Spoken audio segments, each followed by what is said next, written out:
আসসালামু আলাইকুম সবাইকে। শুভ সকাল। আশা করি সবাই অনেক ভালো আছেন। হালকা হালকা শীত পড়া শুরু হয়েছে, খুব মিষ্টি একটা রোদ। আর এই সময় যে জিনিসটা সবথেকে ইন্টারেস্টিং সেটা হচ্ছে খুব সুন্দর সুন্দর সবজি হবে। তো পড়াশোনার সূত্রে যেহেতু শহরে থাকা লাগছে, জমি নাই, জায়গা নাই, তো কি হয়েছে, আমি আমার এই ছোট্ট যে বারান্দাগুলো আছে দুই পাশে দুইটা, সেই বারান্দাতেই কিছু সবজি করার চেষ্টা করেছি, যাতে হচ্ছে একটু শীত শীত ভাইব পাওয়া যায়। কারণ গাছ পাগল মানুষদের গাছ ছাড়া থাকা খুবই মুশকিল। তো আমি এই যে এখানে লাউ গাছ লাগিয়েছি, এই যে এই গোড়াতে, এইখানে এইখানে জিও ব্যাগে লাউ গাছ লাগানো আছে, একটা পেঁপে গাছ লাগানো আছে, একটা খেজুর গাছ। এটা আমি পরপর একটার পর একটা নিব। প্রথমে লাউ, তারপরে পেঁপে, তারপরে খেজুর। এটাকে আমি ছাদে দিয়ে দিব অবশ্যই।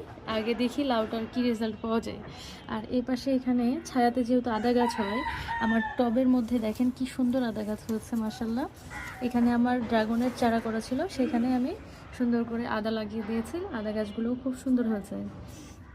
আর এইখানে হচ্ছে করলা গাছ, আর এখানে কিছু পালং শাক লাগানো আছে। এই যে করলা গাছটাতে ফুল আসা শুরু হয়েছে। করলা গাছটা এই পাশ থেকে বেশ ভালো দেখা যাবে, বারান্দার এই পাশে এটা সুন্দরভাবে হয়ে গেছে। আর এটা হচ্ছে মিষ্টি কুমড়া। আর এই পাশে আরেকটা লাউ গাছ আছে, এই যে লাউ গাছটাও মাশাআল্লাহ খুব সুন্দর হয়েছে। এই বারান্দায় আমি মেনলি চারা করি আর এই সবজিগুলো করি, আর আরেকটা বারান্দায় সব ইনডোর প্ল্যান্টগুলো করি। এই যে এখানে হচ্ছে আখের চারা, এটা হচ্ছে রেইনবো আখ। তারপরে এই যে কিছু কাটিং বসানো আছে লেমন ভাইনের।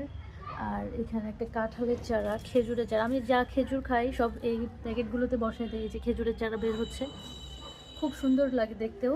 মানে চারা গজানোর যে মুহূর্তটা, সেটা আমার কাছে খুবই মানে দেখার মতো একটা জিনিস মনে হয়।